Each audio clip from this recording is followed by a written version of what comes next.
Dans l'histoire intellectuelle de l'Occident, le Moyen-Âge reste une énigme. L'Europe, alors livrée aux barbares, tourne le dos à la pensée antique. Les traditions philosophiques et scientifiques grecques sont perdues. Puis, après une amnésie de 7 siècles, comme par miracle, ces traditions réapparaissent et irriguent à nouveau les grands débats intellectuels européens. Comment cette résurrection a-t-elle été possible ? Les trésors de la pensée antique n'ont-ils pas été entre-temps recueillis et développés ailleurs ? C'est pour élucider cette énigme que Baghdad El-Nadi et Adel Rifat nous proposent un voyage à travers le temps.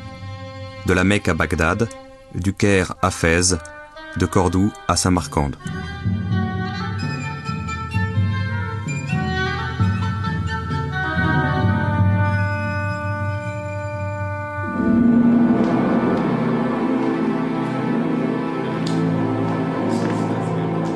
La chute de Rome en l'an 476 après Jésus-Christ, c'est la disparition de l'État, la ruine des grandes villes, le recul dramatique de l'écriture, l'effacement de la mémoire collective européenne.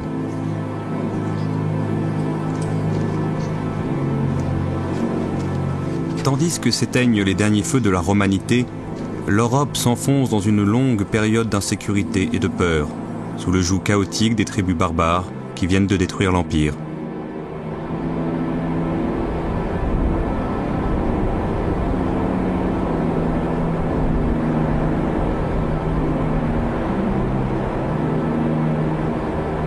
La forêt redevient maîtresse du paysage, où l'espace cultivé retombe à 4%. Tandis que l'Église, dans son combat contre le paganisme et les hérésies, s'efforce d'asseoir son autorité sur la hantise du péché et la peur de l'enfer. Dans les monastères, les manuscrits qui ont échappé au naufrage général de la culture antique sombrent dans l'oubli. Heureusement, cette culture avait largement essaimé hors d'Europe, au sud et à l'est de la Méditerranée, particulièrement en Égypte. Alexandrie a été durant plusieurs siècles l'immense et prestigieuse capitale du monde hellénistique.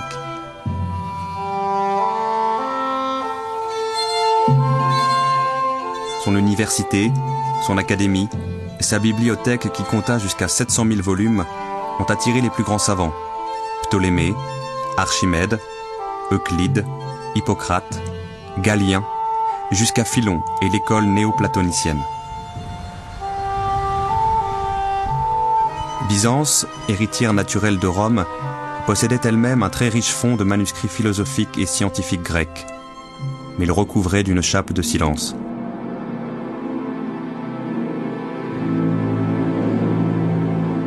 En proie à des crises religieuses récurrentes, elle ne se souciait pas d'entretenir de libres débats philosophiques, mais de consolider les dogmes du christianisme orthodoxe.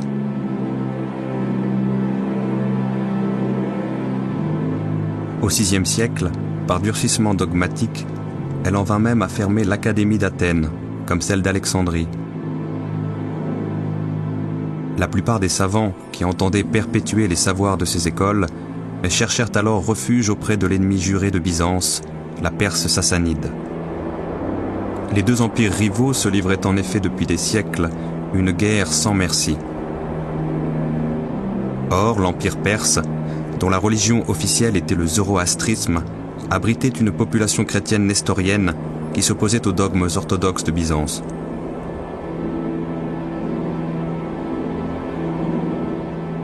Cette rivalité doctrinale allait favoriser la survie en Perse de la tradition philosophique grecque, mais une survie au ralenti, comme en veilleuse, en attendant un souffle nouveau. Ce souffle allait venir de là où personne ne l'attendait, de la lointaine Arabie.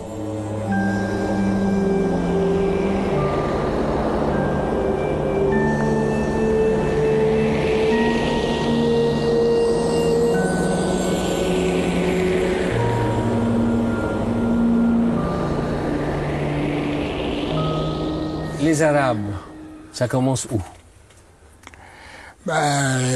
Personne ne sait, mais la plus ancienne attestation, c'est vers 850, je crois, avant Jésus-Christ.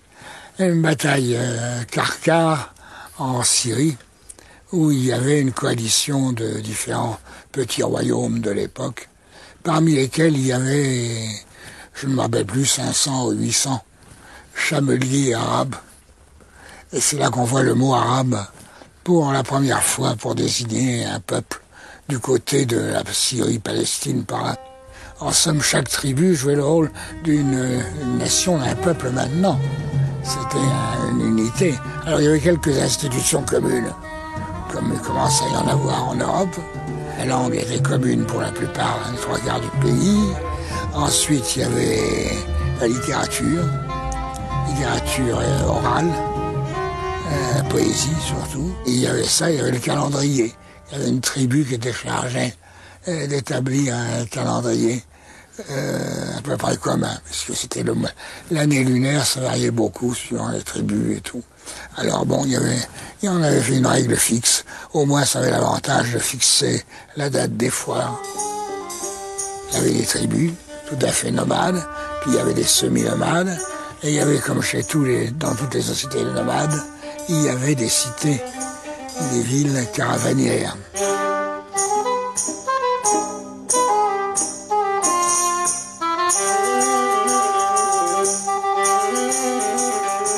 Alors c'était des centres, effectivement, et en général marqués aussi par une implantation religieuse, un temple où on allait en pèlerinage.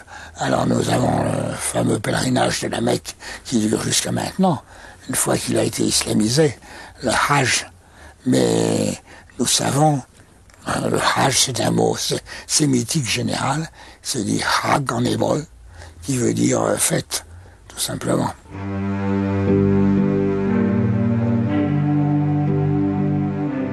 Sauf dans le sud de l'Arabie, ces tribus parlent une langue que l'on reconnaît partout comme l'arabe, cousine de l'araméen et de l'hébreu. Mais cette langue, qui s'écrit très peu, comporte pratiquement autant de dialectes qu'il y a de tribus. Et certaines de ces tribus ont débordé la péninsule vers le nord, pour constituer deux petits royaumes, l'un vassal de Byzance et l'autre de la Perse. Ces deux royaumes ont longtemps constitué des carrefours caravaniers prospères, permettant vaille que vaille la poursuite du commerce entre les deux empires ennemis, et au-delà, entre l'Asie centrale et le nord de l'Europe.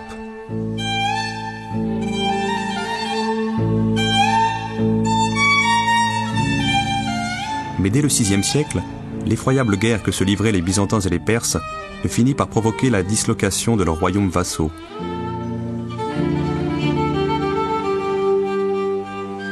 C'est alors que le grand commerce intercontinental se chercha une base d'appui épargnée par la guerre, plus au sud, à l'intérieur même de la péninsule arabique.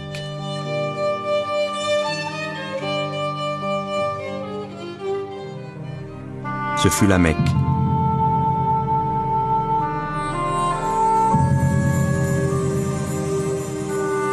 La Mecque est depuis des siècles un lieu de pèlerinage, où de nombreuses tribus polythéistes font momentanément taire leurs querelles une fois par an pour vénérer ensemble la pierre noire. C'est un espace de paix, de négociation, où les grandes caravanes trouvent le havre idéal qu'elles cherchent. La Mecque connaîtra alors une brusque et considérable prospérité qui fait vaciller les valeurs de solidarité tribale en même temps que les vieilles traditions polythéistes.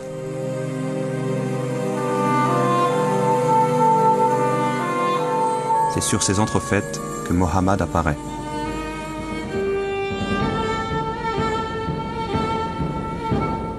Issu d'une branche pauvre de l'une des grandes familles mécoises, Mohammed a commencé par gérer le commerce florissant de sa femme et à ce titre a voyagé à la tête de différentes caravanes, au cours desquelles il a eu des rencontres enrichissantes et qui l'ont notamment sensibilisé aux messages juifs et chrétiens.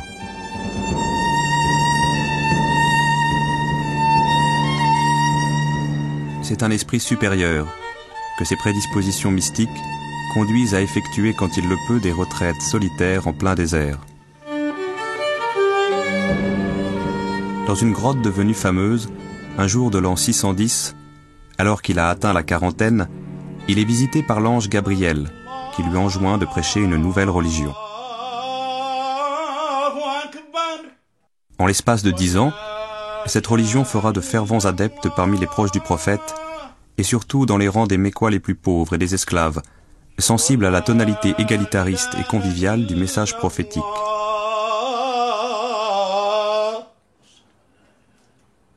Les grands notables auxquels Mohammed reproche ouvertement leur rapacité et leur indifférence au sort des plus faibles vont réagir de plus en plus violemment en harcelant certains des adhérents à la nouvelle religion.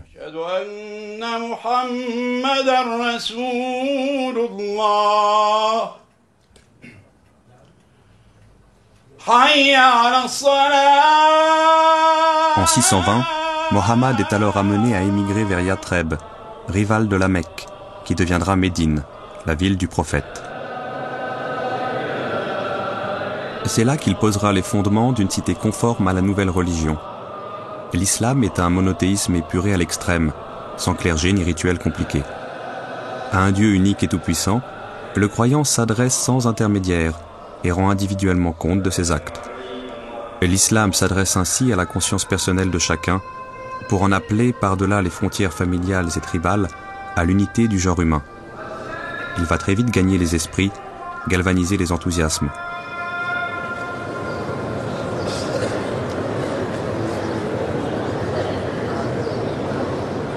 Mohammed se sent bientôt assez fort pour déclarer la guerre à la Mecque, établir contre elle des alliances tribales de plus en plus larges, séduire quelques-unes des personnalités mécoises les plus marquantes. Et finalement, conquérir la ville, sans même avoir à lui livrer d'ultimes batailles. Il mourra peu après. Bon, il y a la prophétie, il y a l'islam, et en quelques décennies, quelque chose se met en marche. Oui. Et comment penser cette chose, justement, cet élan assez exceptionnel? Eh bien, c'est assez difficile à trouver l'explication. Alors évidemment, il y a l'explication miraculeuse, celle de l'islam traditionnel. C'était Allah, qui est Dieu, qui a voulu cela. Et il y a d'autres explications d'après les circonstances historiques et la valeur que ça avait pour unifier un certain nombre de tribus autour d'un message commun, de valeurs communes, etc., d'un côté, et puis les personnalités jouent un grand rôle, le génie de celui qui avait lancé ça, c'est-à-dire le prophète Mohammed, Mahomet en français, et qu'il avait fait en plus avec des dons de poète, dans un langage qui avait beaucoup frappé. Les principales tribus de la péninsule sont réconciliées entre elles par une foi qui soulève des montagnes, par un modèle d'organisation politique souple et efficace. Elles éprouvent un irrésistible besoin d'expansion territoriale, pour faire rayonner leur nouvelle foi, mais aussi pour déployer à l'extérieur l'énergie et le dynamisme qu'elles n'ont plus le droit d'exprimer les unes contre les autres.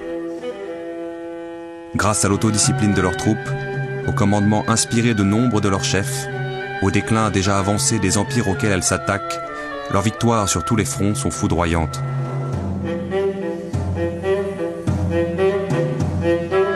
En 636, 4 ans après la mort du prophète, les armées de l'islam remportent une victoire décisive sur les troupes de Byzance.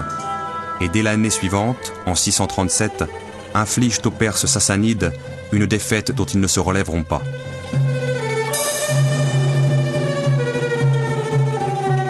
En 642, l'empire perse s'écroule, ouvrant la voie vers l'Inde. De son côté, Byzance perd la Syrie, la Palestine, l'Égypte, ouvrant la voie à l'Afrique du Nord. En 649, Chypre est occupée, puis Rhodes. Cet islam, Jacques Berck le salue comme un système qui, à une époque de lassitude du monde, voulut lui rendre sa jeunesse.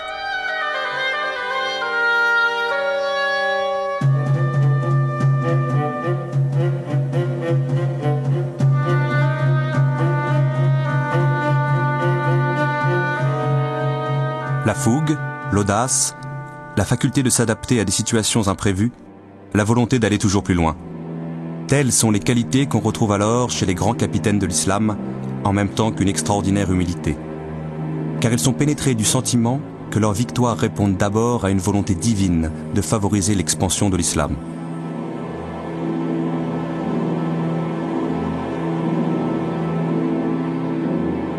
C'est ainsi que s'explique l'extraordinaire humilité avec laquelle ces capitaines se comportent vis-à-vis des califes, successeurs immédiats du prophète. Le destin de Khalid ibn al-Walid est à cet égard exemplaire. Khalid a été surnommé par les siens le glaive de l'islam, parce qu'il n'a jamais perdu de bataille. Génie militaire tout-terrain, il est le principal artisan des défaites infligées aux Perses comme aux Byzantins. Adulé par ses troupes, il se croit tout permis. Il commet certains excès. Le calife Omar, deuxième successeur du prophète, prend alors la décision inouïe de lui retirer son commandement au soir même d'une éclatante victoire. Que fait Khalid? Il obéit. Il se démet de son commandement et rentre seul à Médine, où l'on n'entendra plus parler de lui.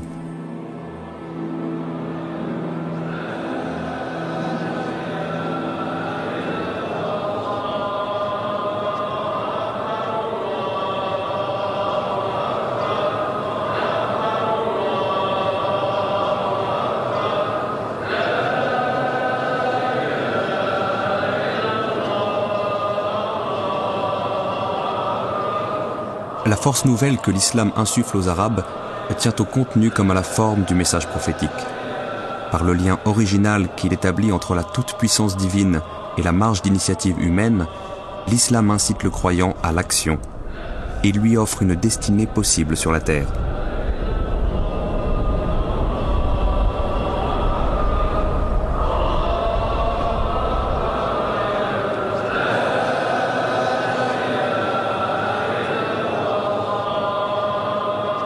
Par ailleurs, le message prophétique est formulé dans une langue qui s'impose à tous par la puissance de son souffle, le jaillissement continu de son inspiration, la densité souveraine, envoûtante de son pouvoir d'expression.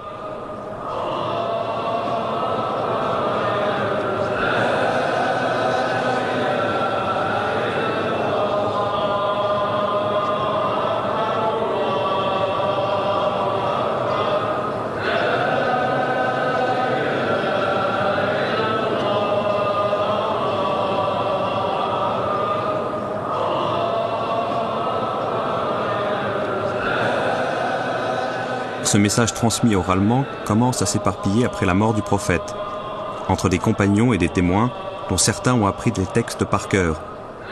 D'autres ont transcrit différents passages sur des morceaux de cuir, des palmes, des os d'omoplate.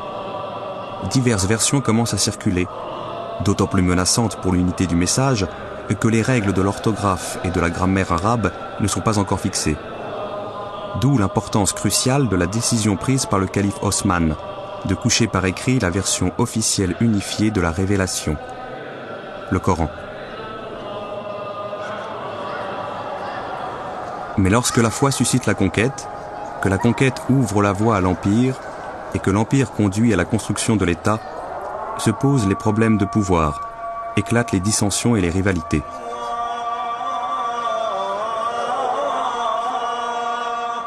Une période s'ouvre où l'idéalisme religieux s'oppose au réalisme politique, où les divergences doctrinales se mêlent aux intérêts claniques.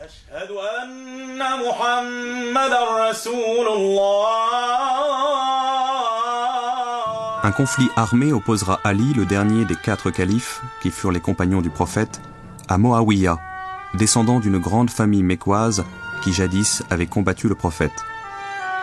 Et c'est Moawiya qui l'emporte et s'empare du pouvoir. Il établira sa nouvelle capitale à Damas, fondant la dynastie des Omeyyades qui régnera durant près d'un siècle. Mais si les musulmans connaissent leurs premiers conflits internes, les rapports qu'ils entretiennent avec les autres communautés religieuses sont empreints d'une étonnante bienveillance.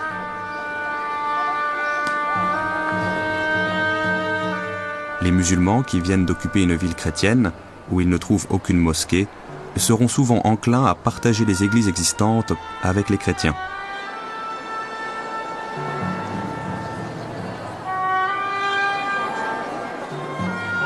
Ces derniers assistent à une messe le dimanche, là même où les musulmans auront conduit la prière du vendredi.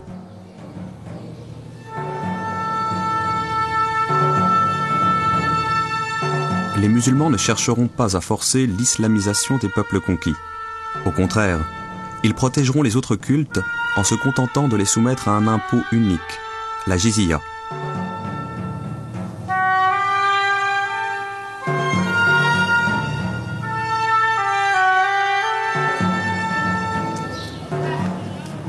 Chrétiens de diverses obédiences, juifs, zoroastriens, seront souvent intégrés à l'administration califale. Mais ils ne jouiront pas des droits et des privilèges réservés aux musulmans, à moins de se convertir à leur tour. Ce que les califes omeyyades, paradoxalement, n'encourageront pas.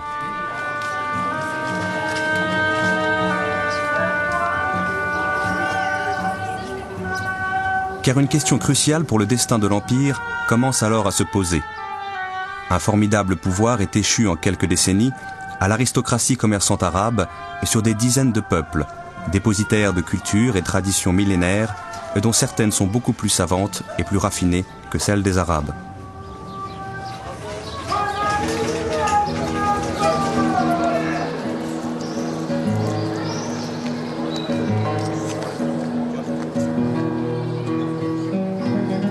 Les Omeyyades vont-ils imposer à tous ces peuples un statut d'infériorité permanente vis-à-vis des Arabes?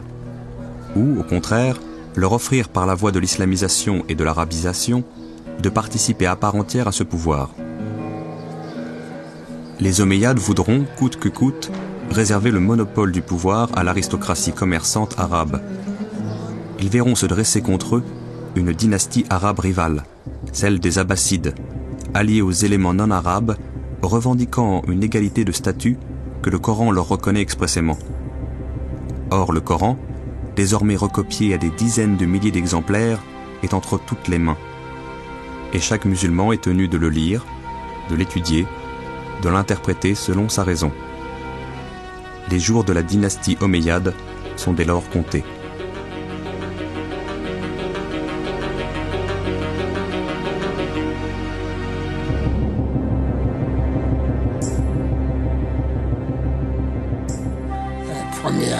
Dynastie de calife, entre 650 et 750 environ, c'était celui des Omeyyades. Alors là, c'était vraiment un empire arabe, une domination arabe, sans trop de complexe. Mais en 750, il y a eu une espèce de révolution par laquelle tous les peuples soumis surtout des Persans et des Araméens, ont déclaré: nous sommes convertis à l'islam maintenant, nous devons avoir le pouvoir comme vous autres, comme les Arabes. Et alors ils ont établi non plus un empire arabe, mais un empire musulman. Alors, le monde islamique pourra faire appel aux talents disponibles au sein de tous les peuples conquis, souvent dépositaires de cultures millénaires, dont certaines sont plus raffinées que celles des Arabes. Alors, ce monde islamique connaîtra une effervescence intellectuelle qui de proche en proche gagnera tous les domaines de la connaissance. Alors, les savoirs antiques, qui avaient jusque-là survécu dans la pénombre de conditions précaires, apparaîtront en pleine lumière pour donner un élan nouveau à la pensée universelle.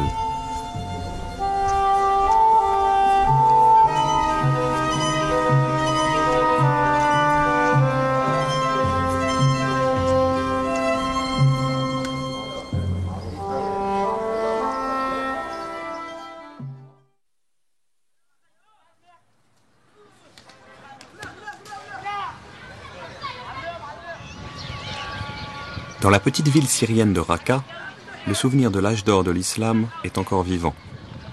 On le retrouve dans les ruines d'une cité construite au 8e siècle, comme une réplique en miniature de la prestigieuse Bagdad.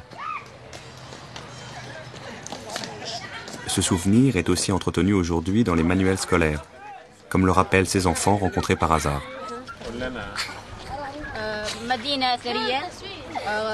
قام ببنائها أبو جعفر المنصور وأكمل بنائها هارون الرشيد، وقد حاول هارون الرشيد في بناء هذه المدينة تقليد مدينة بغداد. نعم، كان هناك كثير من العلماء كالبستاني، وهو كان من مواليد الرقة وأبرز العلماء الفلكيين، وبرع حتى أن هناك منطقة في القمر تسمى على اسمه، تسمى بطيلموس العرب. لا تستاهل جائزة، جائزة يعني بس ابن رئيس النادي. Bagdad évoque au milieu du 8e siècle la victoire des Abbassides sur les Omeyyades. Or, cette victoire marque bien plus que le remplacement d'une dynastie par une autre. C'est une nouvelle conception du pouvoir qui s'impose en islam. Pour les Omeyyades, le pouvoir restait le monopole des Arabes. Pour les Abbassides, il doit être partagé entre Arabes et non-Arabes en vertu du principe d'égalité entre tous les musulmans. Les Abbassides vont alors pouvoir compter sur les talents qui se refusaient aux Omeyyades. Et ils vont élargir considérablement les horizons intellectuels de l'Empire. Mais d'abord, les premiers califes abbassides doivent marquer dans l'espace leur nouvelle domination. Ils veulent une capitale qui exprime leur parti pris multiethnique. C'est le deuxième calife Al-Mansour qui va s'en charger. Il va chercher pour cela un emplacement vierge, qui ne soit ni celui d'une ville arabe, ni celui d'une ville perse, et qui soit assez central pour surveiller toutes les régions de l'Empire. Il le trouve près d'une bourgade située entre le Tigre et l'Euphrate, au climat tempéré, dans une plaine fertile, au carrefour de grandes routes caravanières. Ce sera Bagdad.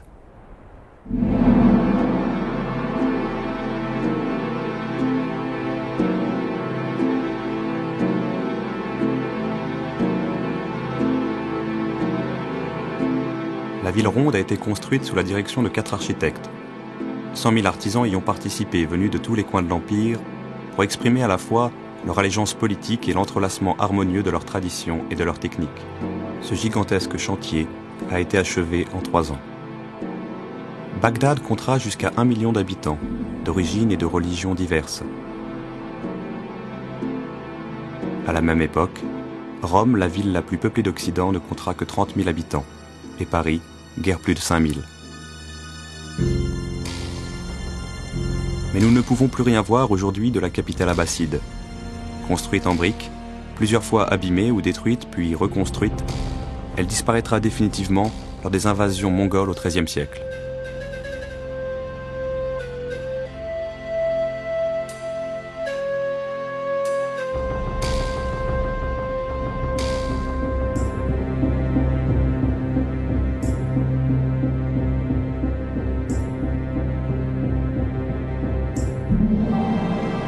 Bagdad brille de l'éclat des étoiles mortes. Nous pouvons la rêver. La rêver à travers les témoignages de ses contemporains, à travers les légendes et les mythes qu'elle a inspirés, et puis à travers la présence des cités de l'islam encore vivantes. Car ces cités furent bâties dans son sillage, conçues par rapport à elle.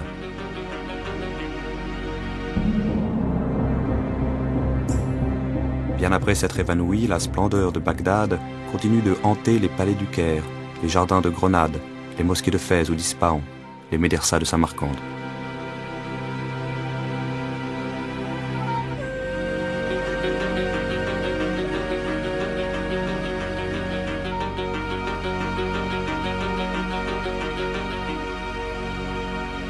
Un contemporain s'émerveille. Bagdad, centre du monde, nombril de la terre. Elle n'est à nul autre comparable en dimension ou en grandeur, par la majesté de ses bâtiments, par l'abondance de ses eaux jaillissantes, par la pureté de son air. Habité par une multitude de races venant de toutes les régions, des plus proches aux plus lointaines, chacun de ses habitants y possède sa boutique ou son commerce. C'est pourquoi la ville regorge de richesses. Elle reçoit toutes sortes de marchandises par terre et par mer avec la plus grande facilité, comme si tous les bienfaits de la terre affluaient naturellement vers elle.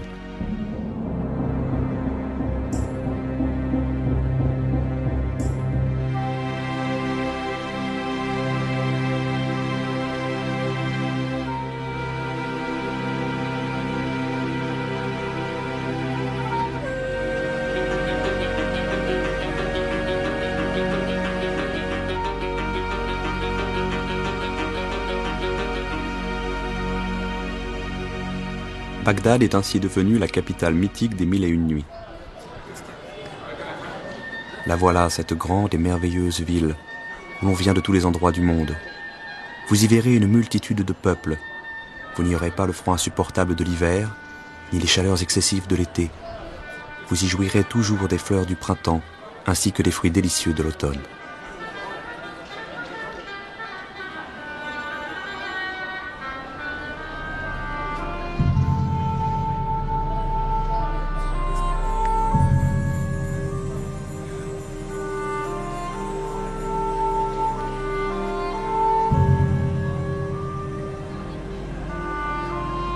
Mais Bagdad n'est pas là que pour étonner ou séduire. Elle est là pour gouverner le monde. Ses califes vont installer des bureaucraties, mettre en place des institutions, susciter des vocations. Ils vont s'appuyer sur deux cordes claires. D'une part, les lettrés religieux dépositaires de la parole révélée, et d'autre part, une élite séculière de savants, de philosophes et de fonctionnaires, appelés à éclairer la réflexion des princes, à préparer leurs choix, à répercuter leurs décisions. Cette élite va trouver un formidable protecteur en la personne du calife Al-Ma'amoun.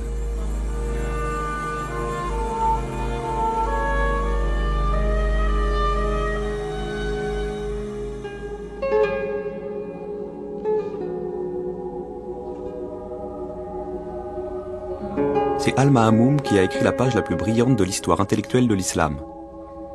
Devenu calife, il a offert sa protection et son soutien à tous les esprits libres de son époque, notamment en les défendant contre les théologiens traditionalistes.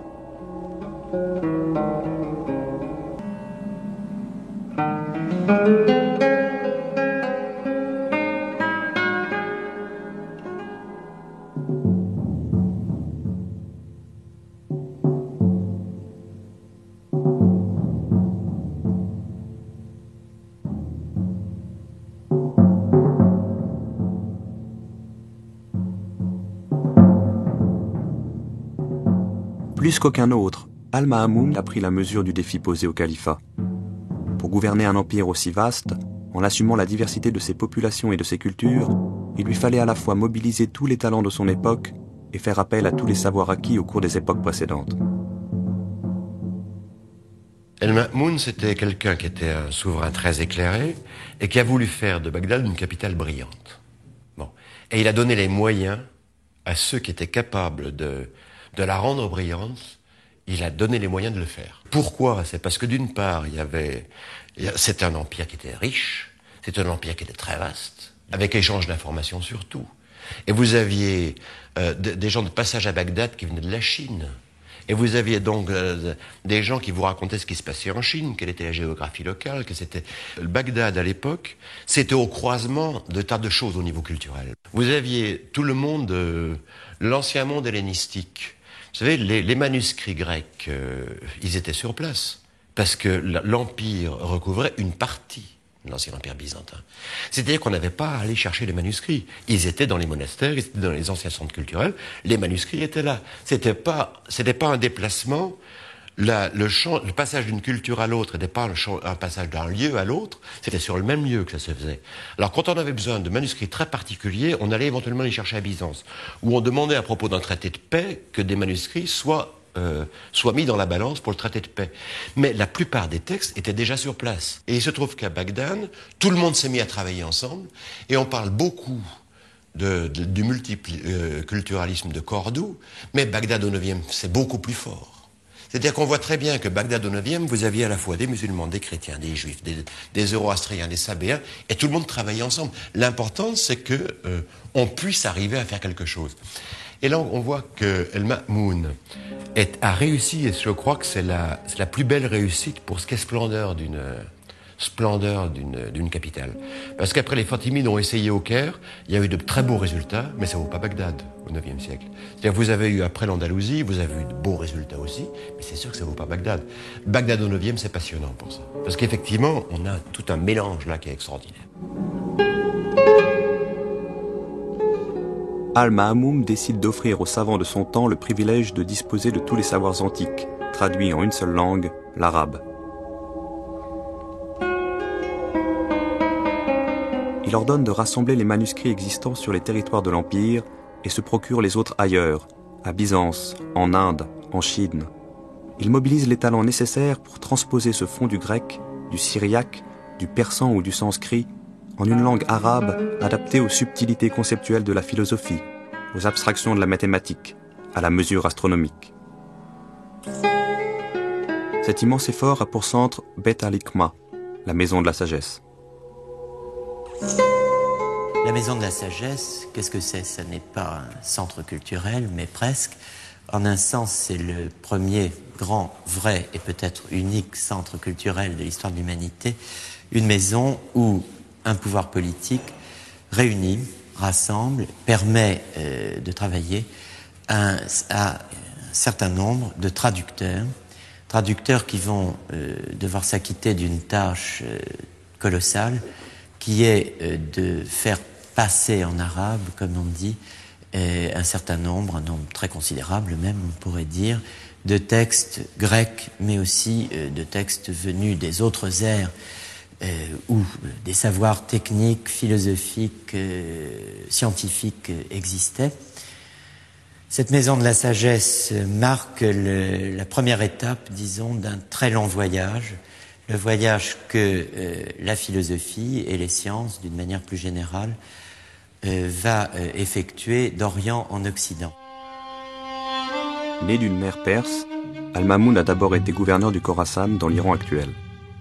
Là, il s'est imprégné de culture perse, d'influences indiennes, et surtout, il a découvert la science des Grecs auprès des savants chrétiens. Une nuit, raconte Al-Mamoun, j'ai vu en rêve un homme assis dans la posture des sages.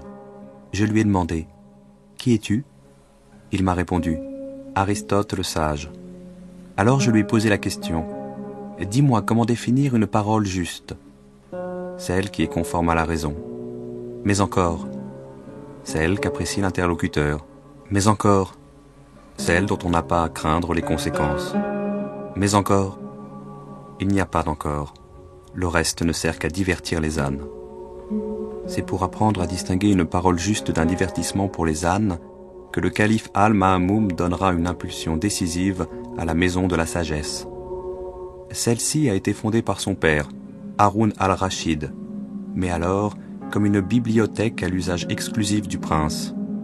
Sous Al-Mamoun, cette bibliothèque s'ouvre à l'élite savante. Elle devient le support d'une grande ambition intellectuelle à l'échelle de l'Empire. On traduit. Et par là se reconstitue la philosophie grecque complète, presque complète, à une époque où, par exemple, dans l'Occident chrétien, le savoir antique a entièrement fait naufrage, où les livres sont devenus rares et où la culture supérieure a pratiquement déserté l'espace social, politique et religieux. Donc on a là quelque chose de tout à fait exemplaire et fascinant d'un certain point de vue. Au fond, on peut dire que grâce à cette maison de la sagesse qui réalise en quelques années ce programme de traduction, le monde arabe s'approprie littéralement la culture des Grecs, la poursuit, la développe et entre véritablement dans l'histoire de la philosophie qui n'est pas une histoire européenne ou une histoire grecque, c'est une histoire plurielle et cette pluralité commence à Bagdad. Tous les mardis, le calife convie les savants présents à Bagdad pour une journée de réflexion. Cette journée commence par les ablutions d'usage, se poursuit par un repas, puis se prolonge par des débats ouverts sur les questions d'actualité, de philosophie et de science. Al-Mamoun partage avec ce cénacle ses interrogations, ses intuitions et même ses doutes.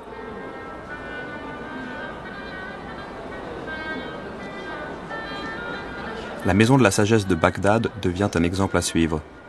Elle essaime dans de nombreuses villes de l'islam, et cette fois non seulement chez les princes, mais aussi chez de grands notables, des hommes de culture, des médecins. De la bibliothèque royale, on passe à la bibliothèque publique, puis à la bibliothèque privée.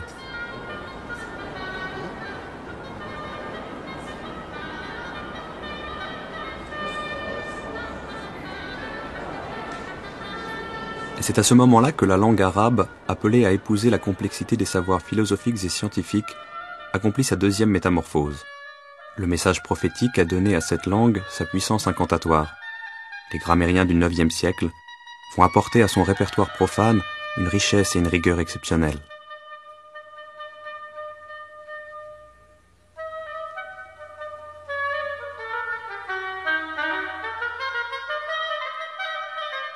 Les savants, d'où qu'ils viennent, doivent se mettre à apprendre cette langue pour participer au mouvement.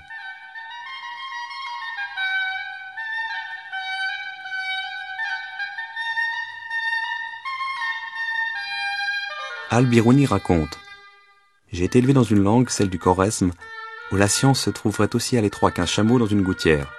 Je me suis donc mis à apprendre l'arabe et le persan. Mais notre religion et l'empire sont arabes.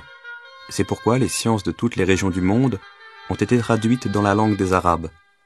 Aussi se sont-elles embellies, ont-elles pénétré les cœurs, et la beauté de la langue a coulé dans les veines et les artères de tous. »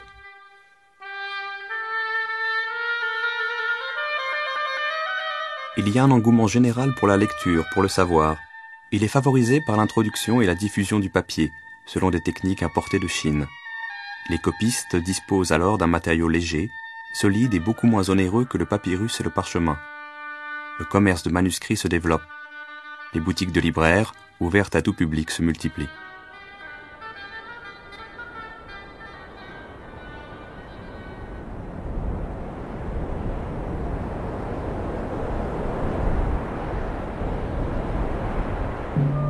Le livre devient le vecteur d'un mouvement intellectuel qui touche à tous les domaines du savoir. C'est ainsi que l'inestimable gisement des manuscrits grecs, que l'Europe avait oublié et que Byzance se refusait à exploiter pour des raisons dogmatiques, peut réintégrer dans la langue des Arabes le flux vivant de la pensée universelle.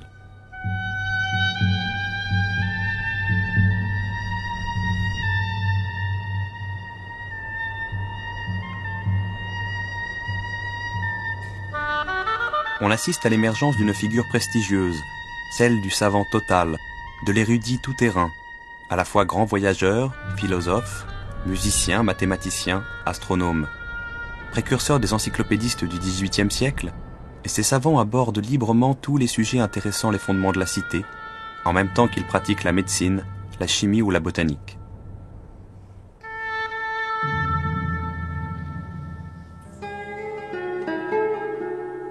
À leurs yeux, l'islam n'oppose pas la raison à la révélation. Au contraire, l'islam tient la raison pour un irremplaçable instrument de la pensée. Il lui assigne même pour mission d'éclairer la révélation.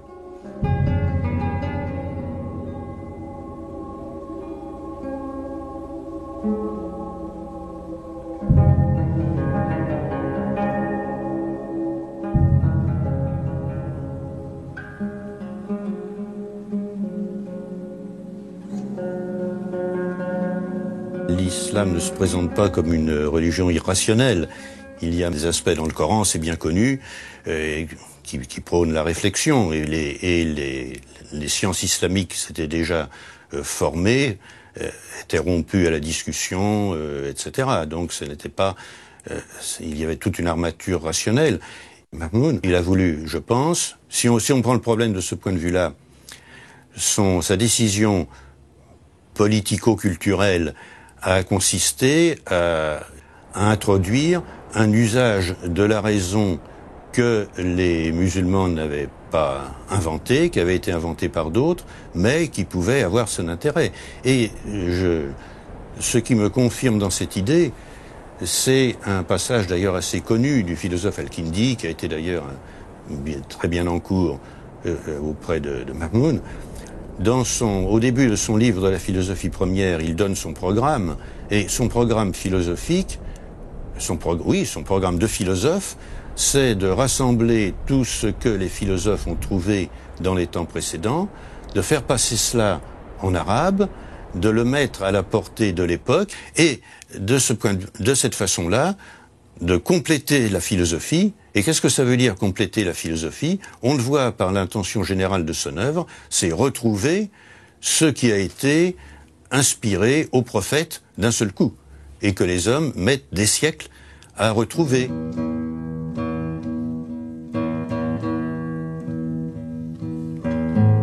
Je crois qu'il y a un ajustement entre les mentalités.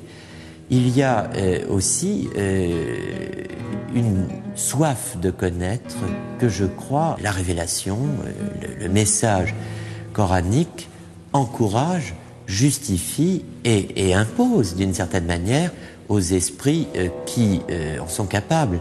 La révélation coranique appelle tout homme, où qu'il soit, et à proportion de son talent naturel, de son fond mental, à connaître la vérité. Alors ça ne veut pas dire que tout le monde doit être philosophe, naturellement, mais ça veut dire que ceux qui ont la capacité de le devenir doivent affronter leur destin, leur destinée, leur destination. Et c'est ce qu'a compris le pouvoir abbasside. C'est ce que met en œuvre cette maison de la sagesse. C'est une maison pour les sages, bien entendu, faite par des sages, pour des sages, mais c'est une maison qui, au fond, va devenir un foyer pour l'humanité entière, parce que, qu'on soit à un bout ou à l'autre de cet immense empire, on peut en recevoir finalement quelques lumières, si on y est appelé. Donc je crois que là, il y a une rencontre heureuse, rare, précaire, entre le message religieux et finalement la situation de l'époque, dans tous ses aspects. Il y a des savants pour faire de la science, il y a les moyens économiques d'organiser la circulation des échanges, et puis il y a la volonté politique de le faire. Ces trois conditions sont rarement réunies, hélas, à toutes les époques de l'histoire.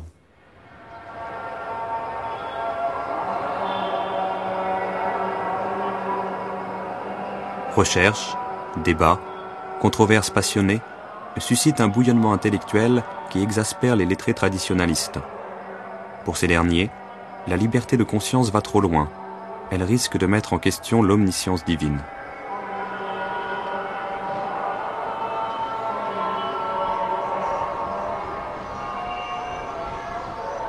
Un de ces lettrés, Ibn Qutayba, ridiculise en ces termes les intellectuels laïcs. Le fin du fin, pour eux, est de lire des choses sur la marche des astres, de s'intéresser à la logique, alors qu'ils ne comprennent rien à la loi de Dieu.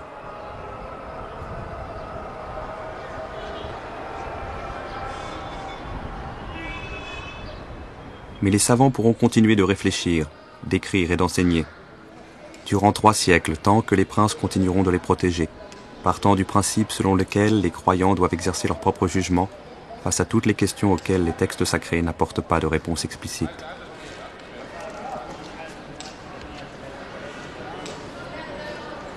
Le vrai titre de gloire de Bagdad au cours de cet âge d'or, il est là.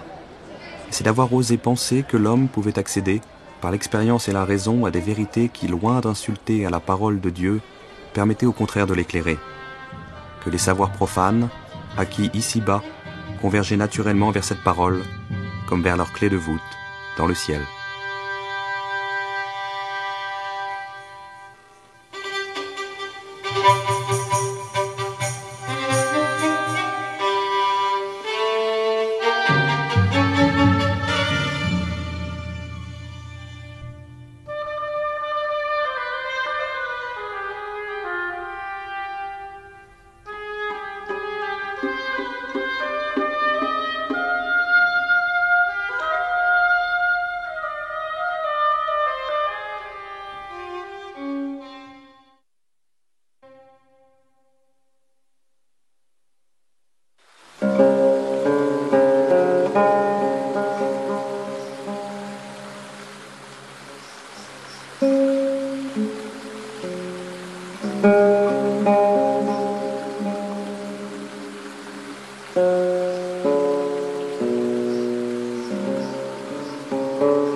La poésie arabe nous montre que l'Andalousie est un pays imaginé par ses habitants.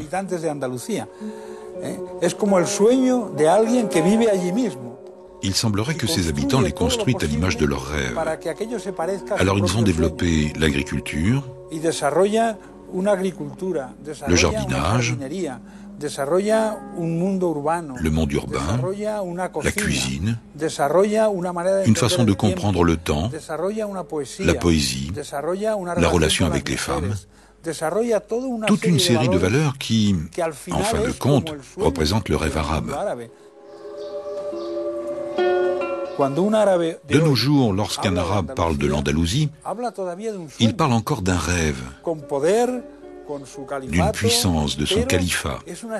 Mais en réalité, il parle d'une grande œuvre, d'un immense décor dont le monde arabe avait besoin à cette époque pour se réaliser pleinement.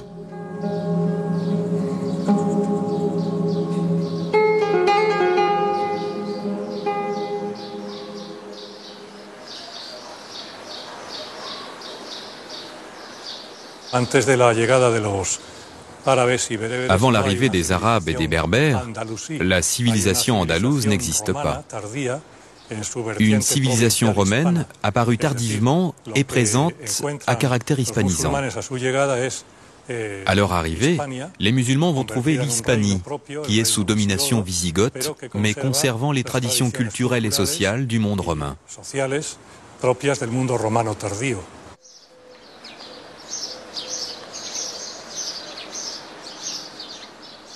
C'est en 710 qu'un comte chrétien, Julien, se rend auprès du gouverneur musulman de l'Afrique du Nord, Moussa ibn Nusayr, pour faire miroiter à ses yeux toutes les richesses de l'Espagne. Il insiste sur la facilité avec laquelle Moussa pourrait les conquérir, du fait de l'irrémédiable décomposition politique du pays. Tenté mais hésitant devant les risques, le gouverneur consulta d'abord Damas, où le calife omeyyade finit par autoriser une simple expédition de reconnaissance, avec cette recommandation: gardez-vous bien d'exposer les musulmans au danger d'une mer démontée. Les Arabes ne possédant pas d'embarcation, c'est le comte Julien qui dut fournir les 4 bateaux sur lesquels furent transportés les 300 fantassins et 100 cavaliers qui firent la première expédition. Simple razzia, mais concluante puisqu'elle sera suivie en 711 d'une deuxième expédition beaucoup plus conséquente, sous la direction de Tariq, qui allait donner son nom au détroit, Djibal Tariq, devenu Gibraltar.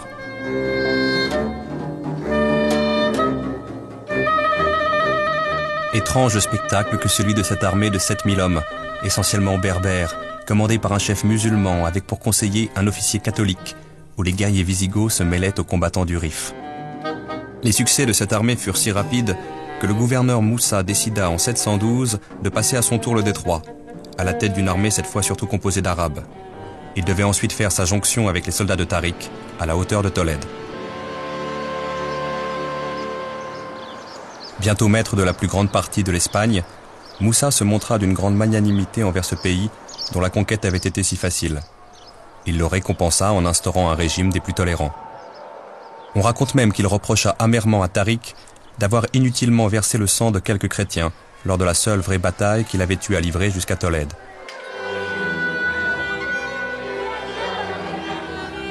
L'unification et la consolidation ultérieure du pouvoir musulman allaient être beaucoup plus laborieuses. Bien plus que les princes wisigoths, ce qui pendant longtemps menacera ce pouvoir, ce sont les rivalités internes qui le déchirent. Entre Arabes et Berbères, mais aussi entre différentes tribus arabes, ces rivalités se transforment souvent en combats fratricides. Sans compter, à partir de l'an 750, l'opposition entre les fidèles de la dynastie déchue des Omeyyades de Damas et les partisans du nouveau pouvoir abbasside à Bagdad.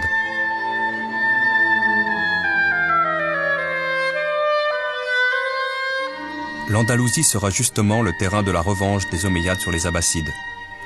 Un jeune prince omeyyade, seul rescapé du massacre de sa famille, va réussir à gagner l'Espagne et à fédérer sur son nom les principales forces musulmanes. Un émirat omeyyade est créé, avec Cordoue pour capitale, qui parviendra peu à peu à stabiliser ses bases politiques et à établir en Espagne une suprématie musulmane incontestée. Au début du Xe siècle, Abdelrahman III fera de Cordoue la capitale d'un califat rival de Bagdad.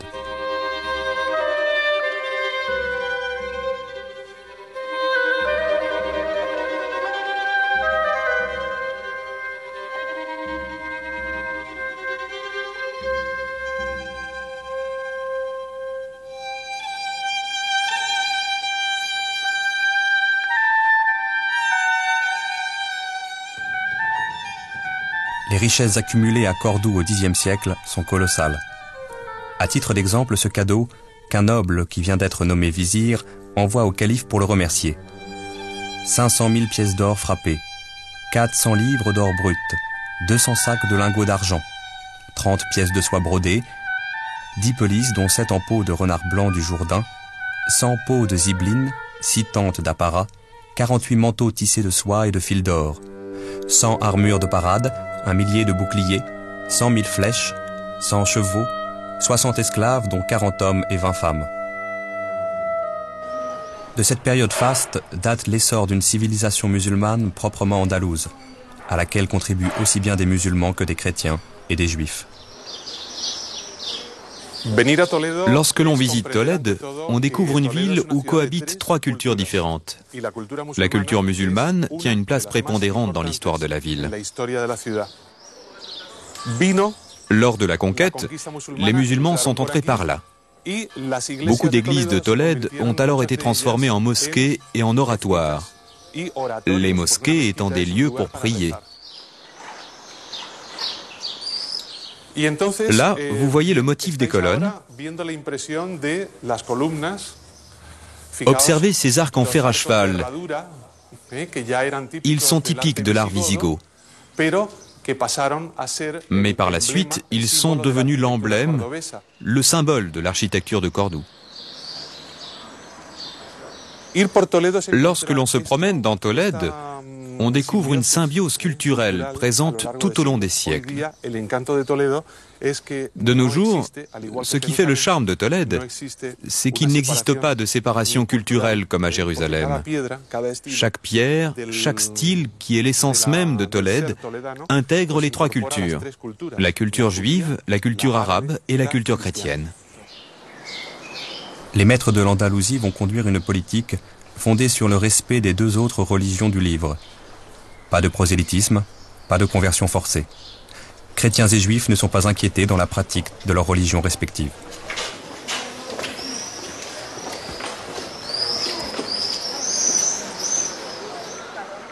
Même lorsque l'on assiste à des conversions massives de chrétiens, désireux de bénéficier du statut fiscal préférentiel accordé aux musulmans, les communautés restées chrétiennes continuent de prospérer à l'abri des persécutions. Elles gardent leurs églises, leurs couvents, des chefs chrétiens responsables, des percepteurs spéciaux. Elles ont même des magistrats appliquant sous le contrôle de l'administration musulmane le code gothique du Liber Judicum.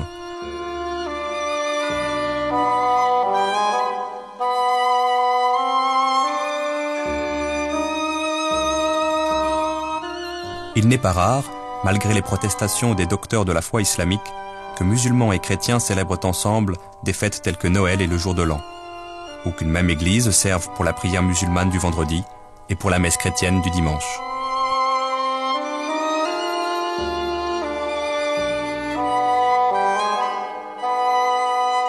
Juifs et chrétiens vont occuper des postes parfois importants dans l'administration musulmane, certains d'entre eux devenant des familiers ou des conseillers des califes et des princes. Lorsqu'à certains moments des fanatiques catholiques provoquent délibérément le pouvoir en proférant des insultes publiques contre l'islam, ils sont condamnés à mort, mais généralement désavoués par leurs propres coreligionnaires. Quant aux juifs, ils maintiennent une loyauté totale à l'égard de l'administration califale.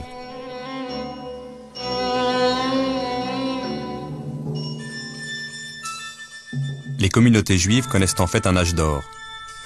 Parce qu'elles étaient soumises à des persécutions continuelles sous les pouvoirs wisigoths, elles se sont réjouies de l'arrivée des armées musulmanes et n'auront qu'à s'en féliciter par la suite. Les Juifs vont jouir d'une liberté religieuse qu'ils n'ont jamais connue auparavant. Ils vont recevoir une partie des biens confisqués aux nobles qui ont fui devant les armées musulmanes. Et surtout, fait unique dans l'histoire des Juifs, ils vont être associés à la défense des villes où ils sont concentrés. Leurs hommes sont mobilisés dans les garnisons militaires mises en place par le pouvoir islamique. Et les chroniques sont formelles, ils participèrent aux côtés des musulmans à de nombreux combats. Les musulmans arrivent en Espagne, où il y a déjà des juifs depuis très très longtemps, depuis de nombreux siècles, en disant « Nous sommes les porteurs de la langue qui a transmis la dernière révélation ».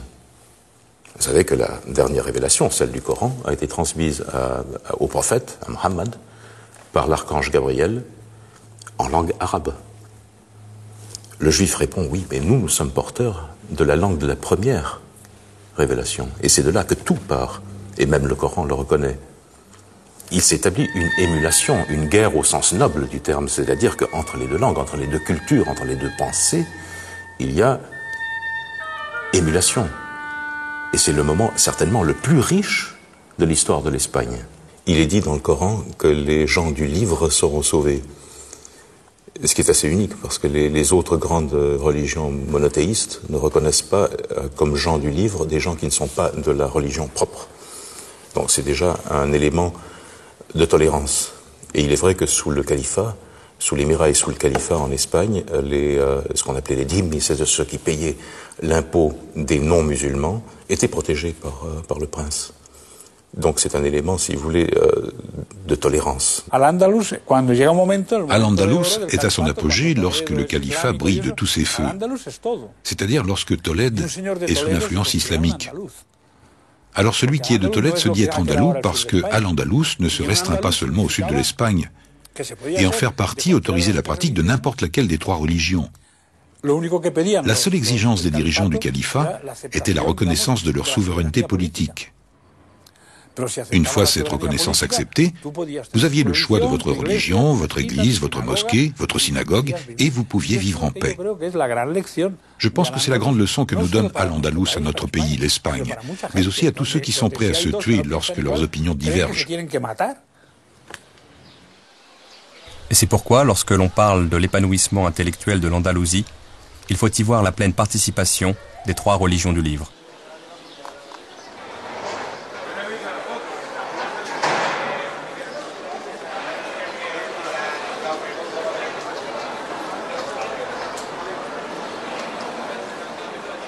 En dépit de la rivalité politique qui l'oppose à Bagdad, Abdelrahman II envoie un grand savant en Mésopotamie pour rechercher, acheter ou recopier des ouvrages scientifiques traduits du grec et du persan. Il pensionne richement astronomes et médecins. Ayant un droit de préemption sur toutes les marchandises importées, il lui arrive d'accorder audience à des marchands récemment arrivés d'Arabie ou de Byzance pour se voir offrir leurs livres les plus précieux. Les marchandises les plus prisées et les plus chèrement payées en Andalousie, ce sont alors les livres rares.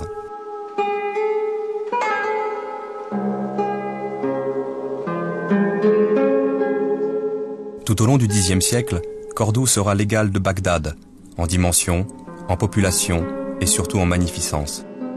Un effort systématique est entrepris pour constituer une bibliothèque contenant tous les ouvrages capitaux, anciens et récents connus à l'époque. Un réseau de dépisteurs, de collecteurs, de copistes, étendu à l'ensemble du monde islamique, achemine vers Cordoue une fabuleuse collection d'ouvrages, égale en importance à celle des califes abbassides. On cite le chiffre de 400 000 volumes.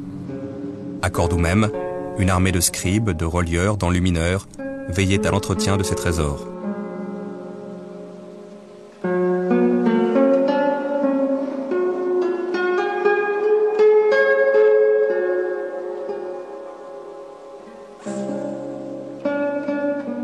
À l'exemple du calife, toute l'aristocratie constitue de magnifiques bibliothèques privées.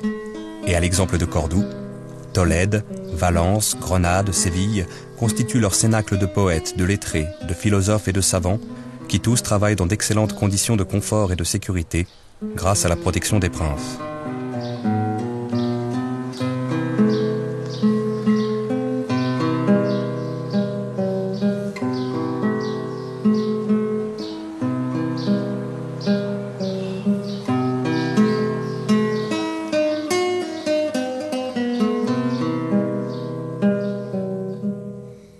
La langue arabe devient dès le IXe siècle la langue de culture de toutes les communautés, jusqu'au cœur de l'aristocratie catholique.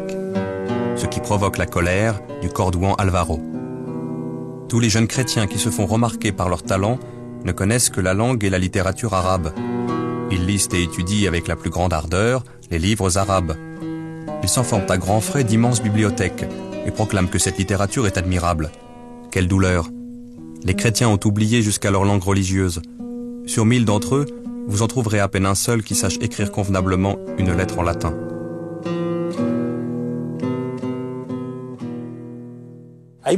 Dans beaucoup de poèmes, il est écrit que celui qui a vécu en Andalousie ne pourra jamais aller en enfer, car il a déjà vécu au paradis. Ils avaient l'impression de vivre dans un endroit merveilleux. C'est un sentiment qui perdure encore de nos jours chez les Andalous. L'Andalou croit encore de nos jours que Séville et l'Andalousie sont ce qu'il y a de mieux au monde.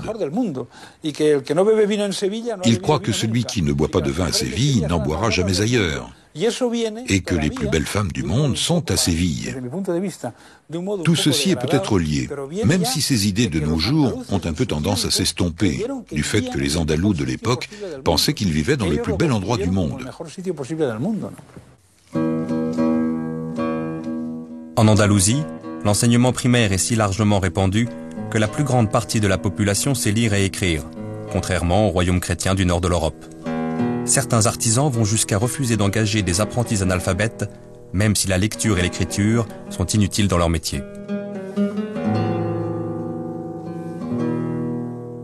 Si l'arabe est la langue de culture de tous, de nombreux musulmans se doivent quand même, pour parler au peuple des villes comme aux métayers des campagnes, d'apprendre la langue romane. À travers cet enchevêtrement linguistique vécu, la langue espagnole en formation va puiser dans l'arabe tout ce qui lui manque pour exprimer des notions nouvelles. Alférez, lieutenant, vient de l'arabe al-fares. Atalaya, vigie, vient de ataliya. Albanil, maçon, vient de albana. Zalmedina, maire, vient de sahib al-madina. La population hispanique se convertit peu à peu à l'islam. Elle accepte l'arabe comme langue religieuse et politique. Cependant, le bilinguisme a toujours existé entre l'arabe d'un côté et la langue romane de l'autre. Une lente conversion va s'opérer sur 300 ans, du 8e au 10e siècle. Il faut savoir qu'à l'époque du califat, jusqu'au Xe siècle, 25 ou 30% de la population était encore chrétienne. Il s'agit des mozarabes. Leur langue était déjà arabisée, ainsi qu'un grand nombre de leurs coutumes.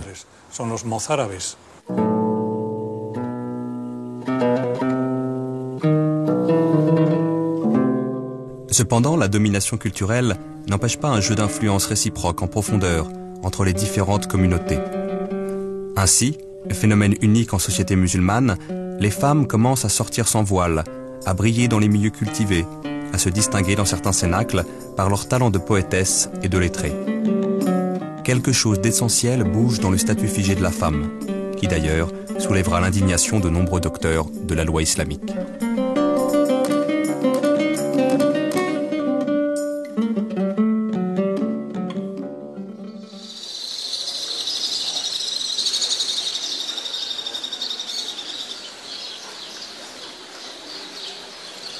Plus généralement, les religieux conservateurs supportent mal l'esprit de tolérance qui règne sous le califat omeyyade, ainsi que l'essor trop libre des savoirs laïques. Ils vont s'efforcer d'y mettre fin, ou du moins d'y mettre un frein, chaque fois que l'occasion leur semblera bonne. À partir de la fin du Xe siècle, à la faveur de l'effondrement du califat et de la prolifération des petits royaumes indépendants, les princes musulmans subissent la pression croissante des conservateurs. Ceux-ci prônent un durcissement dogmatique, et demandent plus de foi et moins de raison, plus de piété et moins de liberté. Certains princes les entendent, d'autres persistent dans la volonté de défendre la pensée, de protéger les penseurs, de maintenir un certain mode de vie.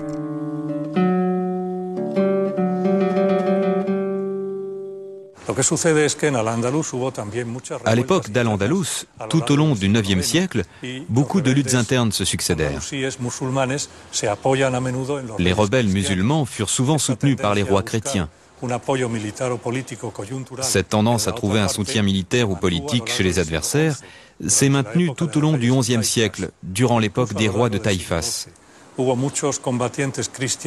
Même durant le XIIe siècle, il y eut beaucoup de mercenaires chrétiens venus du Nord.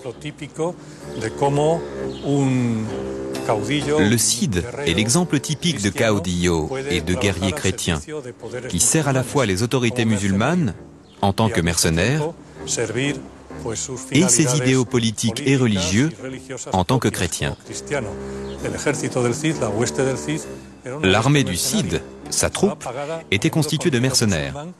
Très souvent, ils étaient payés par les musulmans pour combattre le comte de Barcelone. Bien sûr, le Cid ne combattait pas son propre roi, Alphonse VI de Léon. Le nom Cid, Sidi, signifie le Seigneur. Bien que la situation générale soit hostile, des alliances militaires et politiques vont se former. Ce sont principalement les chrétiens qui vont accepter les coutumes et les habitudes de la vie quotidienne des musulmans.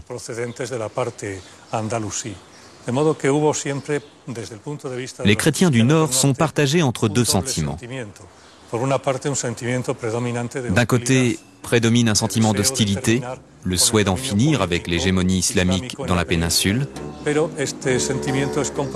De l'autre, ce sentiment est compatible avec le respect de la culture et d'autres aspects de la vie musulmane. La cohabitation avec les musulmans est tolérée. Après la reconquête, ils pourront le plus souvent rester dans le pays. En Espagne même, dans les territoires reconquis par les catholiques, il ne sera pas rare de voir, en vertu d'une mystérieuse osmose, de nombreux princes adopter le cérémonial de cour des califes, réunir autour d'eux des lettrés, aller même parfois jusqu'à battre monnaie à double légende, castillane et arabe.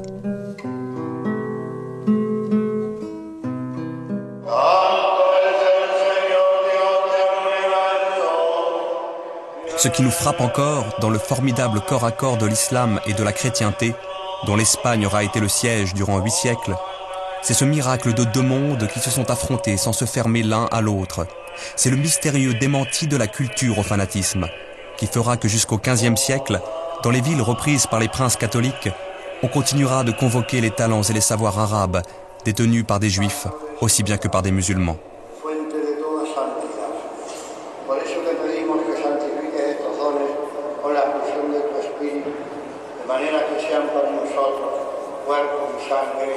D'où le sentiment de tragique amputation que ressentira l'Espagne à la fin du XVe siècle, lorsque le vainqueur catholique décidera que l'espagnol ne peut plus être que chrétien. Notre nostalgie en Espagne est d'un ordre plus moral et plus éthique. C'est-à-dire, les plus nostalgiques parmi nous sont des gens qui se rendent compte à quel point nous avons été tronqués de deux parties essentielles de notre culture.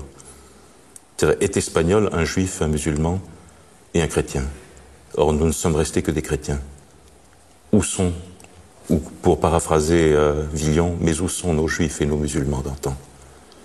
Et là, il y a une terrible nostalgie.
En mathématiques et en astronomie, les Arabes ne sont pas partis de rien.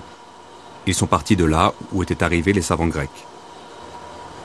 Le premier point de départ et le plus important, c'est la Grande Grèce. La Grande Grèce, c'est toute la région qui était hellénisée depuis au moins le 3e ou le 4e siècle avant notre ère. Et donc, il y avait toutes les sources scientifiques laissées par les savants hellénistiques qui ont cultivé aussi bien les mathématiques que l'astronomie, que la médecine, que la philosophie, que le reste.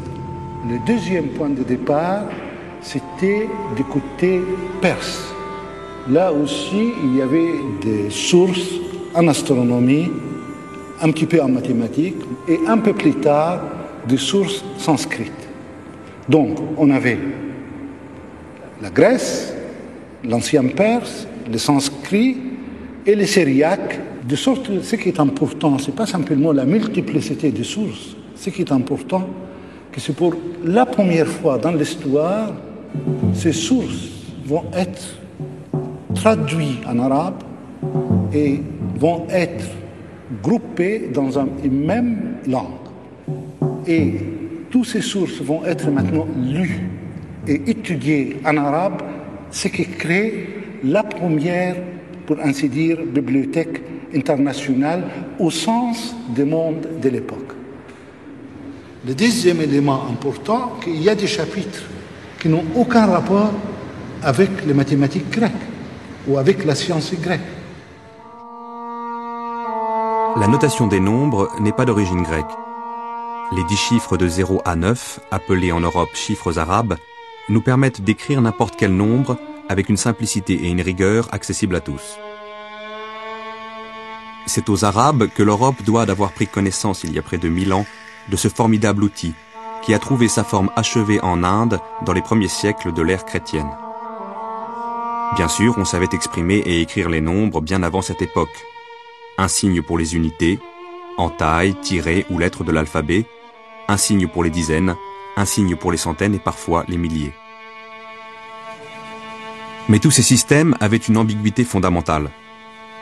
La position des chiffres n'avait qu'une importance relative, et de plus, dans certains cas, comme la numérotation romaine, rien n'interdisait d'écrire en principe un nombre, par exemple 14, sous différentes formes. Pour les très grands nombres, les calculs devenaient alors inextricables.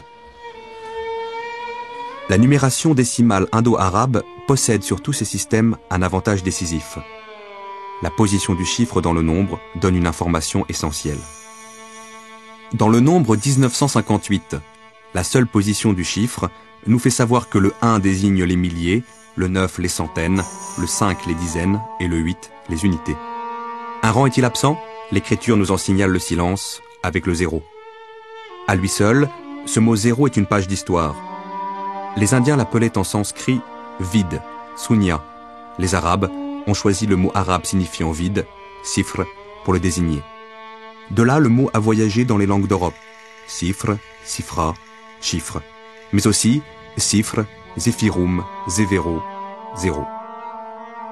Le calcul indien, comme l'appelaient eux-mêmes les Arabes, a fait son apparition en Europe au XIIe siècle, à travers un texte latin issu d'un livre composé en arabe 3 siècles plus tôt à Bagdad. Son auteur, Muhammad ibn Musa al-Khawarizmi, a vu son nom propre donner naissance à un nom commun, l'algorithme. Procédure de calcul qui va avoir une efficacité foudroyante par rapport aux anciennes méthodes à base de boulier et d'abac. Le mot algorithme n'est autre que la forme francisée du mot latin algorithmus, lequel, à son tour, est la forme latinisée de al-Khawarizmi. Cet immense savant travaillait avec bien d'autres auprès du calife Al-Ma'amoum, au IXe siècle à Bagdad. Il a constitué l'algèbre en science. Et le mot algèbre nous vient aussi du titre arabe de son ouvrage consacré aux équations, Kitab al-Jabr wal-Muqabala. À quel souci répondait cet ouvrage? Certes, Al-Khawarizmi entendait aider ses contemporains dans leurs échanges commerciaux, leurs mesures d'arpentage ou leurs problèmes d'héritage. En cela, il n'était pas le premier. Le progrès accompli réside dans le caractère général et systématique des règles que dégage Al-Khawarizmi. Par exemple, on disposait de procédures assez simples permettant de répondre à la question suivante. J'ajoute à la surface d'un champ carré 10 fois le côté de ce champ et je trouve 39 unités de monnaie. Quelle est la superficie de ce champ et la longueur de son côté? Grâce à Al-Khawarizmi, nous écrivons aujourd'hui le problème sous la forme de l'équation générale x au carré plus 10x égale 39. X est la chose inconnue, x au carré en est la deuxième puissance, c'est-à-dire la nouvelle surface du champ. C'est une équation qui resservira pour tous les problèmes du même type. Al-Khawarizmi la résout en raisonnant géométriquement sur des surfaces. Et nous pouvons justifier pleinement les règles de calcul qui nous conduisent à la solution, dans notre cas, x égale 3. Cette nouvelle démarche, c'est l'algèbre en train de naître. Elle est inventée par Al-Khawarizmi. Mais ce qui est nouveau pour Khawarizmi, c'est deux choses. L'un, c'est de concevoir une théorie générale des équations. Il ne s'agit pas de résoudre cette équation ou cette équation. Non, il s'agit d'avoir toutes les classes d'une équation, enfin, tout un type d'équation et résoudre les types. Quel était le résultat? Le résultat, que pour la première fois dans l'histoire, nous avons une discipline qui traite des objets généraux, des objets qui peuvent être aussi bien géométriques qu'arithmétiques. Or, ceci a offert aux mathématiques, à l'ensemble des mathématiques, des possibilités qui n'ont jamais existé auparavant.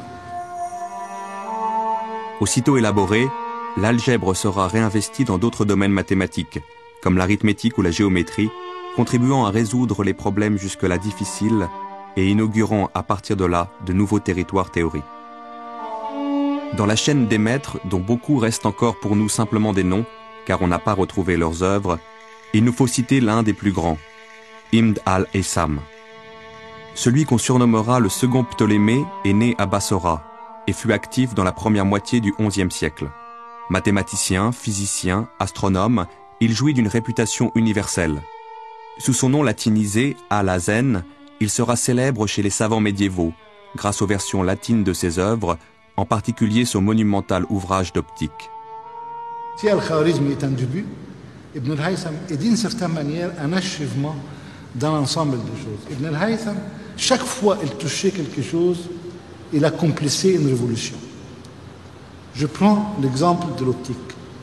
C'est le premier qui refuse la tradition hellénistique de l'optique comme une théorie de la lumière, de la propagation et de la diffusion de la lumière, et une théorie de la vision. Ces deux branches étaient confondues dans l'optique grecque. Donc lui, il sépare. L'acte de séparation concret est simple. C'est que la lumière ne sort plus de l'œil pour éclairer les objets. Non, la lumière vient de l'extérieur, n'est-ce pas, dans l'œil. Or, cette séparation a été accomplie grâce à des choses. La première, que désormais, en optique, quelle que soit la branche, il faut que ça soit géométrisé. Deuxièmement, en optique, il y a une preuve, l'expérimentation est une preuve nécessaire qu'il faut accomplir quand on travaille en optique. Étudier les miroirs ardents, c'est les concevoir et les fabriquer, afin de faire converger les rayons du soleil en un point donné. Selon une légende tenace, Archimède aurait élaboré un tel dispositif, qui fut utilisé lors de la bataille de Syracuse pour incendier la flotte ennemie. Reprenant et perfectionnant certains auteurs grecs, qui prétendaient pouvoir reproduire l'exploit d'Archimède, les savants arabes affrontent des problèmes à la fois théoriques et expérimentaux, comme la propagation de la lumière, la forme et la dimension des miroirs, la réflexion des rayons et les moyens de les faire converger. Ibn al-Haytham fait franchir des étapes décisives à toute l'optique en général. Il faudra attendre Kepler, 6 siècles plus tard, pour retrouver des avancées comparables.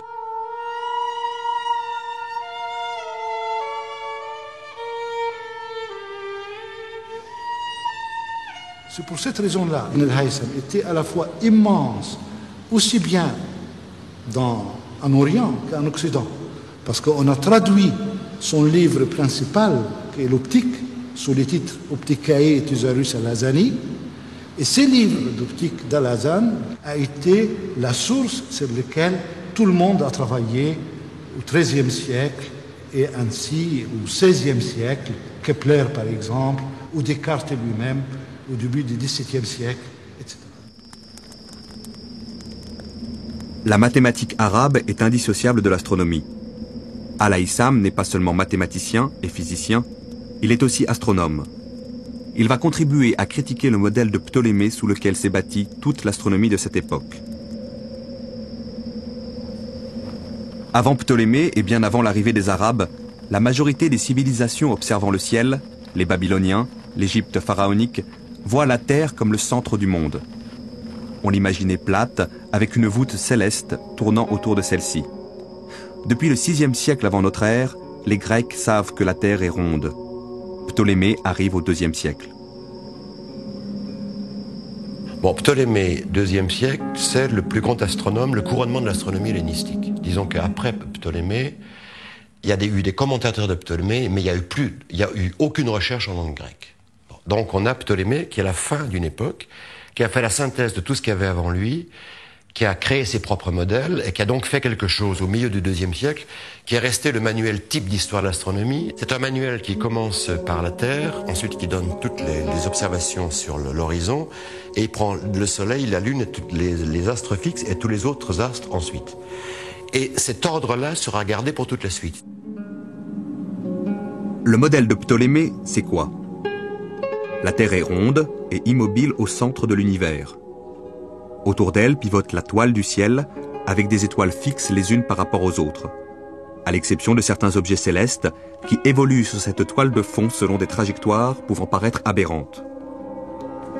Nous savons aujourd'hui que la Lune, Mercure, Vénus, le Soleil, Mars, Jupiter et Saturne, que les anciens appelaient les 7 planètes, composent en fait avec la Terre un système mobile dont le centre est le Soleil, et non la Terre. Leurs trajectoires ne suivent donc pas exactement la rotation de la voûte céleste, telle que la voyaient les Grecs. Les Arabes vont reprendre l'héritage de Ptolémée qui avait commencé à expliquer ces trajectoires aberrantes en élaborant un premier modèle géométrique. Des cercles emboîtés tournent autour de la Terre, auxquels on adjoint des cercles dont le centre n'est pas celui de la Terre, les excentriques, ainsi que des petits cercles dont le centre lui-même est mobile, les épicycles.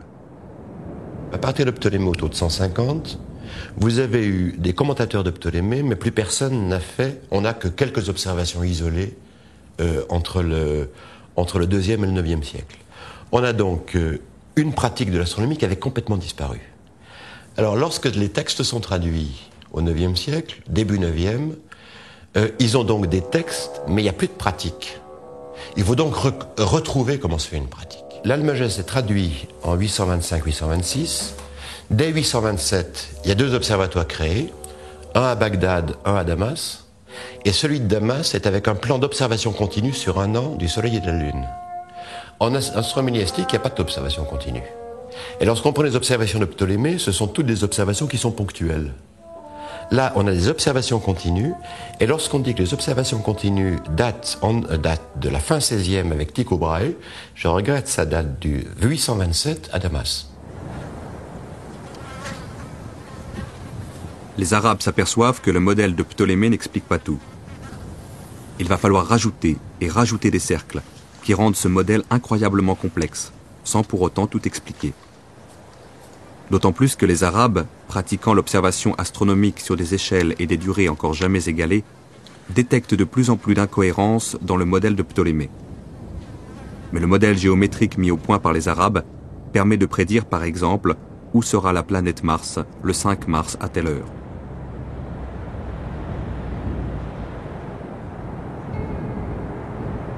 Ils ont recours aux instruments mêmes décrits par Ptolémée: armilles, cadrans, règles, gnomons, dioptres, sphères armillaires. Ils ont l'avantage sur Ptolémée de pouvoir mobiliser sur injonction califale des dizaines voire des centaines de chercheurs pendant des semaines, des mois entiers, pour comparer leurs observations sur un très vaste territoire. C'est ainsi que plusieurs siècles avant Tycho Brahe, astronome européen de la Renaissance, les Arabes mettent au point des sextants géants, capables de mesurer la hauteur du Soleil sur l'horizon ou bien sa distance au zénith. Nous pouvons voir un exemple encore debout des sextants arabes dans l'observatoire de Samarcande, construit plus tard selon le même modèle. Il est constitué d'un quart de cercle d'un diamètre de 40 mètres. Ce quart de cercle est situé dans une construction fermée, percée d'un trou où passent les rayons du soleil. Il est composé d'une double rampe de cuivre graduée de plusieurs dizaines de mètres de long. L'espace entre chaque graduation, soit 35 cm, correspond à 1 degré. Pour lire l'angle du soleil par rapport à l'horizon, il suffisait de trouver le centre de la tache lumineuse sur le cuivre, formée par le rayon du soleil passant par le trou, au sommet de cet observatoire.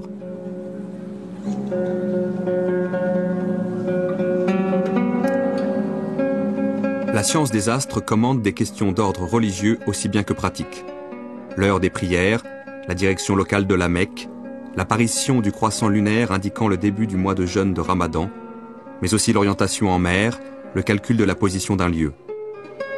On voit apparaître en Égypte au XIIIe siècle de nouvelles fonctions telles que celle du Muwaqit, astronome chargé de réglementer les heures des prières, ainsi que celle du Mikati, chargé au sens large de la mesure du temps, sans lien direct avec une institution religieuse. Mais l'astronomie continue de se poser aussi des problèmes purement théoriques. La question pratique posée est immédiatement dépassée et qu'on a des études théoriques immédiatement qui n'ont plus aucune application pratique, qui sont simplement par un jeu de recherche. Et par exemple, Thabit Nkora, il prend toutes les orientations possibles de plans. Et il se demande comment arriver à calculer les lignes d'heure sur ces plans, et il fait une étude exhaustive là-dessus. Ça n'a aucun intérêt du point de vue pratique. Quelqu'un qui lui a dit, écoute, moi ce que je veux savoir, c'est où sera l'heure de la prière. Mais il dit, oh, bah, écoute, tu te débrouilles. C'est-à-dire qu'en gros, on a un traité de gnomonique, qui est un traité qui n'a plus aucun intérêt pratique, qui n'a plus que l'intérêt de la recherche. La recherche théorique progresse donc en même temps que s'accroît la durée et l'échelle des observations. Le problème de la visibilité du croissant lunaire le soir du 29e ou du 30e jour va provoquer un sérieux ébranlement dans la perfection du modèle de Ptolémée. C'est le problème le plus compliqué de l'astronomie ancienne, car un nombre incroyable de paramètres rentre en jeu. En suivant à la lettre le modèle de Ptolémée, on devrait observer une variation du diamètre de la Lune. Or, bien sûr, les Arabes savaient à l'époque que c'était faux grâce à leurs observations. En étudiant cette question, les Arabes s'aperçoivent donc que le modèle de Ptolémée ne marche pas.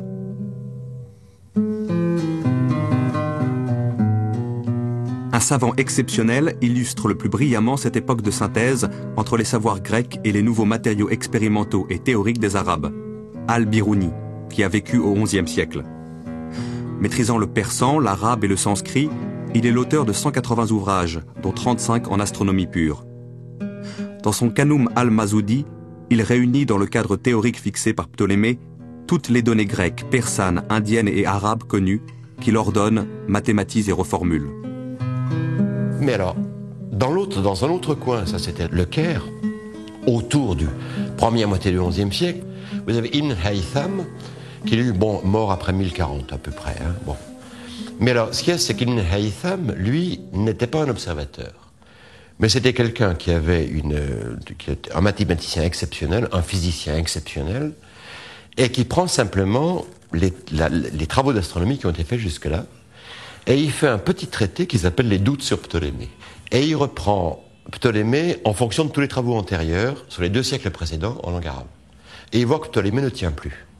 Et effectivement, il donne toutes les incohérences de cette géométrie de l'univers de chez Ptolémée, parce qu'il montre que tout ce système de cercles était incohérent, parce qu'étant donné les mouvements qui doivent exister dans le ciel, on ne peut pas arriver à inclure dans des corps concrets les mouvements imaginés par Ptolémée. Le système de Ptolémée se fissure, mais reste toujours irremplaçable. Il faut des trésors d'ingéniosité mathématique pour continuer de le faire marcher. Au XIIe siècle, plusieurs savants, dont Averroès en Espagne musulmane, mettent l'accent sur les contradictions du système ptoléméen pour en proposer une formulation nouvelle.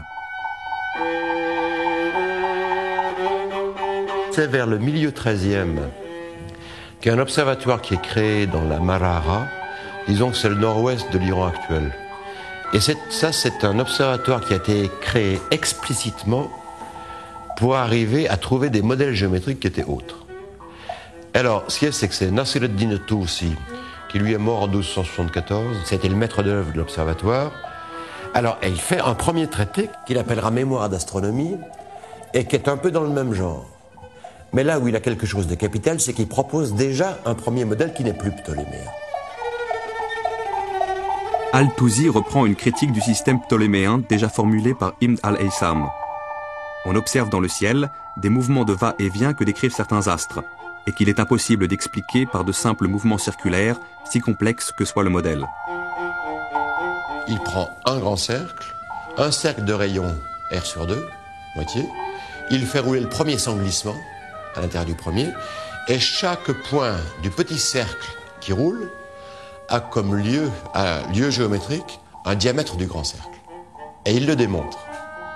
Si bien que ça lui permet d'intégrer dans les modèles de Ptolémée un système de 2 sphères qui roulent l'une dans l'autre et qui donnent un mouvement alternatif.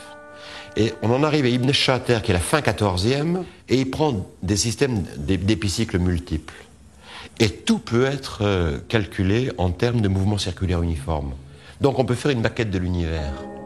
Et d'une certaine façon, Ibn Shater, en 1372, réalise bien mieux que Ptolémée lui-même le programme que Ptolémée avait donné au IIe siècle. D'une certaine façon, c'est la perfection du géocentrisme avec la physique ancienne, où la Terre est au centre du monde et tout tourne de façon parfaitement uniforme autour d'elle, avec des compositions de cercles où tous les mouvements sont centrés sur la Terre.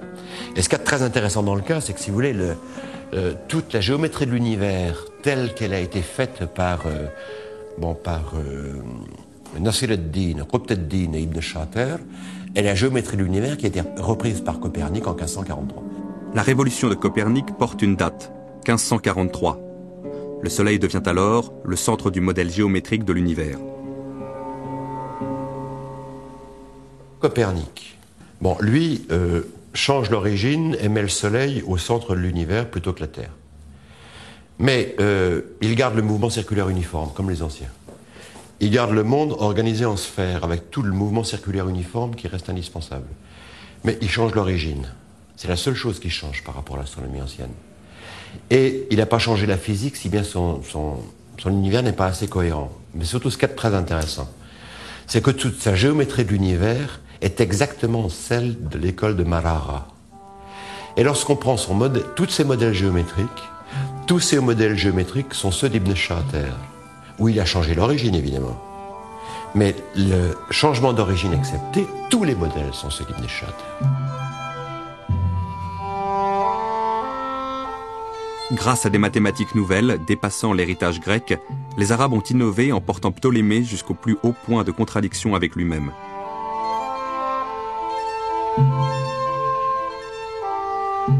C'est par là qu'ils ont préparé la révolution copernicienne et frayé la voie à la renaissance scientifique de l'Europe.